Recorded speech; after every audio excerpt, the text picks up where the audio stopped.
రామ రామ రామ రామ రామ రామ రామ రామ రామ పుష్పక విమానం ఎక్కి అయోధ్యకు వచ్చినటువంటి యొక్క రామచంద్రమూర్తి సీతమ్మవారితో కలిపి పట్టాభిషిక్తులవుతూ ఉన్నారు. అనేక మంది మహారాజులు, పండితోత్తములు, రాజరాజులు, రాజశ్రేష్ఠులు, రాజమార్తాండలు, కపివరులు, మునివరులు, కళ్యాణకారకులైనటువంటి యోగీశ్వరులు, తపోనిధులు అందరూ వచ్చారు. రామ పట్టాభిషేకాన్ని అద్భుతంగా తిలకిస్తూ ఉన్నారు. మీ అందరికీ తెలియని ఘట్టం కాదు, కానీ ఒక్కసారి కళ్ళ ముందు సాక్షాత్కరించాలి కదా. అటువంటి జై జై ధ్వానములు మోగుతుండగా సీతారామచంద్రమూర్తికి అని అయోధ్య అంతా కూడా నిండి మారు మోగుతున్న వేళ అక్కడ అందరికి ఇస్తున్నప్పుడు అనేక కానుకలు రాముల వారు కూడా అందరికీ సమర్పిస్తూ ఉన్నారు. పాపం సీతమ్మ వారు అన్నారు, అరే హనుమంతుల వారికి ఏమి ఇవ్వలేకపోతున్నాం, మనం కలవటానికి ఈరోజు ఇలా ఉండటానికి కారణమైనటువంటి ఆ హనుమంతుడు, ఆంజనేయుడు ఏమి ఇవ్వలేకపోతున్నాం అంటే, ఇంతలో చెయ్యి జాచి ఆ చేతిలో సముద్రుడు తన అన్నగారైనటువంటి యొక్క రావణాసురుడికి అందించినటువంటి యొక్క ఒక రత్నాల వజ్రాల పొదిగినటువంటి యొక్క హారాన్ని పట్టుకున్న విభీషణుడు, అమ్మ ఇదిగో తీసుకోండి అని ఆ సీతమ్మ వారికి ఇస్తే, సీతమ్మ వారు పట్టుకొని రాములు వారు వంకగా చక్కగా ప్రేమగా చూస్తే, నువ్వు ఇవ్వాలనుకున్నావు కదా అని హనుమంతుడిని పిలిచి ఇచ్చిన తర్వాత తీసుకున్నటువంటి యొక్క ఆ కపివరుడు తన యొక్క బుద్ధిని కరెక్ట్గా చూపించాడు. ప్రతి దానిని కోరికేడు చెవి దగ్గర పెట్టాడు, కొరికేడు చెవి దగ్గర పెట్టాడు, కొరికేడు చెవి దగ్గర పెట్టాడు, చివరికి అన్ని కోరుకొని నేల విసిరి కొట్టేశాడు. అరే అక్కడ ఎంతోమంది రాజులు ఉన్నారు, ఇదేమి ఇంత విలువైన వజ్రాల హారం ఇస్తే ఇట్లా చేసాడని విభీషణుడు కూడా ఎంతో బాధపడ్డాడు. మనందరికీ తెలిసి కథ, కానీ దీంట్లో సూక్ష్మమైన విషయాన్ని గమనించాలి. చాలా జాగ్రత్త. ఒక రాజు సాహసం చేశాడు, ఓ వానరోత్తమా, అంతటి విలువైనటువంటి హారాన్ని కూడా నువ్వు మొక్కలు చేసేవే, ఏమంటే అయ్యా విలువైన హారం అంటున్నావు కదా, దీనిలో ఎక్కడ నాకు రామ శబ్దం వినిపించలేదే, కొరికేను చెవి దగ్గర పెట్టాను, ఎక్కడ రామ్ అనేటువంటి పదం వినిపించలేదే, ఎందుకు రామనామము లేనప్పుడు ఈ విలువైన వజ్రం ఎందుకు, ఈ రత్నం ఎందుకు, ఈ ఆహారం ఎందుకు, అందుకే నేలకేసి కొట్టేశానంటే, అరే అంటే ఈ ప్రపంచంలో అంతా రాముడు ఉంటేనే నువ్వు సేకరిస్తావా?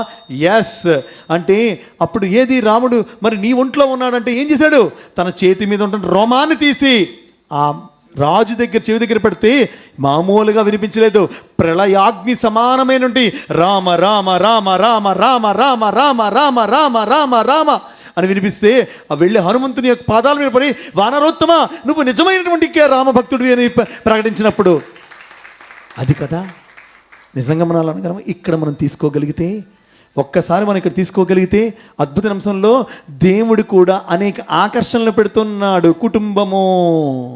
కుటుంబ వ్యక్తులు, మిత్రులు, బంగారము, ఆకర్షణ, స్థలములు, ధనము, డబ్బు, సంపద, వ్యామోహం, ఈ వజ్రాల హారంలో అనేకమైన చుట్టుపక్కల రుచులు, అభిరుచులు, వాసనలు, సువాసనలు, అనేకమైనటువంటి వాసనలు, దేహాభిమానములు, దేశాభిమానములు, కులాభిమానములు, మతాభిమానములు, ఎన్నో వ్యత్యాసములు, ప్రాంతములు, ఇవన్నీ విభజించి కనిపింపజేస్తున్నాడు మెరుపులు. ఆ మెరుపులలో ఉండేటువంటి దాన్ని మనం ఏమైనా పడతామని, అప్పుడు ప్రతి దానిలో ఉన్నాడా లేడా, ఉన్నాడా లేడా, ఉన్నాడా లేడా, రాముడు రామనామము, సాయి నామము ఉన్నదా లేదా, స్వామి యొక్క తత్వము ఉన్నదా లేదా అని మనం ప్రతి దానిలోని ప్రవేశించుస్తూనే ఉన్నాం. కానీ దాన్ని మనం తిరిగి ఛేదించడంలోనే హనుమతత్వాన్ని మనం గుర్తిన హనుమంతుని ఆదర్శంగా తీసుకుని నడిచిన వాళ్ళు అవుతాం. అది తెలుసుకోకుండా మన దారి మనదే, పార్ట్ టైం డివోషన్. ఇప్పుడు వస్తున్నాము, ఒక మంచి కుర్తా పైజమా వేసుకుని భరద్వాజ వచ్చాడు, ఇంటికి వెళ్ళగానే తీసేస్తాడు, మాసిన బొట్లో పడేస్తాడు. ఆ విధంగా మనం భక్తి అనేటువంటిది, ఆధ్యాత్మిక శక్తి అనేటువంటిది కేవలం వేసుకునే వేషము కాకూడదు అనేటువంటి అంశాన్ని హనుమంతుల వారు ఈ కథాంశముగా మనకు తెలియజేశారు. రోమ రోమమే बसने वाले राम, रोम रोम में बसने वाले राम. దానివల్ల ఏం జరుగుతుందో తెలుసా అండి, జనన మరణ సే పార్ లగావో, జననము మరణము అనే చక్రము నుంచి బయటపడతామట. జనన మరణ సే పార్ లగావో, దయా కరో भगवान मुझे कृपा करो భగవాన్. అద్భుతమైన స్వామి భజన కీర్తన. కళ్ళు మూసుకుని అందరూ తాదాత్మ్యతతో సంలీనమై సమ్మిళితమై ఆ పరమాత్ముడిని, సాయి పరంధాముని, సాయి రాముడిని హృదయం తలుచుకొని పాడాలి. ప్రేమామృత, ఇది హిందీలో మాటలు. బరసావో అంటే కురిపించవా, ప్రేమామృతాన్ని కురిపించవా. మీకు అర్థం కోసం చెప్తున్నాను. మొదట దయాకరో భగవాన్, ముజే కృపా కరో భగవాన్. తుమరి దయా బిన్, నీ దయ తప్పితే ఏంటండి, గట్టిగా చెప్పట్లే. నీ దయా, గట్టిగా, నీ దయా ఏ తప్పితే, గట్టిగా మా కావాలి, అతను వినిపించాలి. స్వామి నీ దయ తప్పితే గట్టిగా చెప్పాలి. తుమరి దయా బిన్ కైసా జీవన్, ఎటువంటి జీవితం ఇది, నీ దయ లేదనుకో, వేస్ట్, ట్రూలీ వేస్ట్. మనం అనుకుంటున్నామేమో ఈ సమయం ఎందుకంటే ఇట్లా బుర్రలు తినేస్తున్నాడు. ఎక్కడుందో నువ్వు, ఏదో దిక్కుమాని సీరియల్ చూసుకుంటూ ఉండు, లేదా ఒక పనికి మాని సినిమా చూసుకుంటూ ఉందో, లేదా ఫోన్లో వాళ్ళ గురించి వీళ్ళ గురించి మాట్లాడుకుంటూ ఉందో, లేదా యూట్యూబ్లో ఏదో పాముకుంటూ ఉందో. తుమరి దయా బిన్ కైసా జీవన్. అరే నీ దయ కావాలంటే ఏం చేయాలి? రోమ రోమ మే, రోమ రోమములో, రోమ రోమములోని బస్నే వాలే ఉంటాడండి. మన లోపల కూడా ఈ రోమ రోమములోని కణకణములో, అణువణువులో, క్షణక్షణములో రాముడు ఉన్నాడు. ఆ ఎరుకని కలిగి ఉండడమే రామభక్తి. ఆ ఎరుకని కలిగి ఉండడమే రామభక్తి. గట్టిగా ఒక్కసారి మనం స్వామికి హర్షధ్వానాలు తెలియజేయాలి. ఆ ఎరుకని కలిగి ఉండాలి. ప్రేమామృత బరసావో బాబా,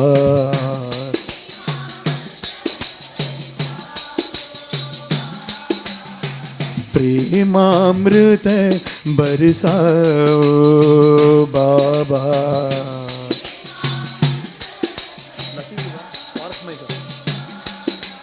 दया करो भगवान,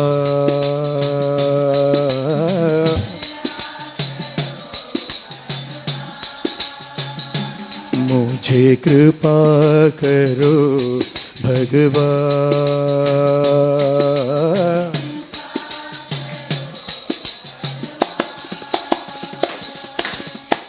प्रेमामृत बरसावो बाबा,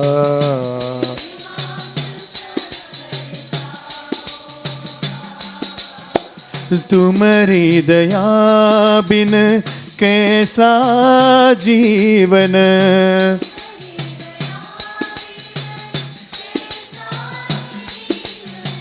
रोम रोम में बसने वाले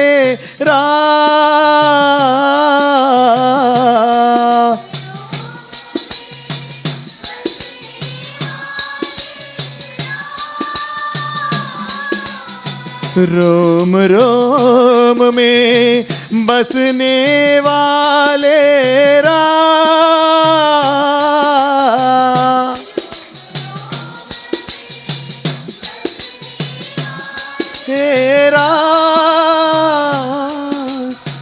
जनन मरण से पार लगाओ. गट्टिगा, जनन मरण से पार लगाओ.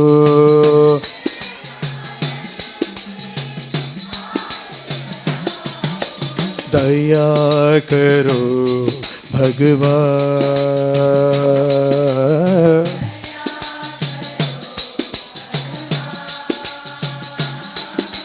कृपा करो भगवान.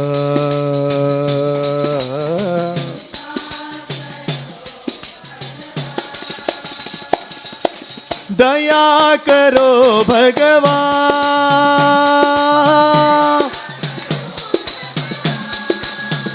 मुझे कृपा करो भगवान.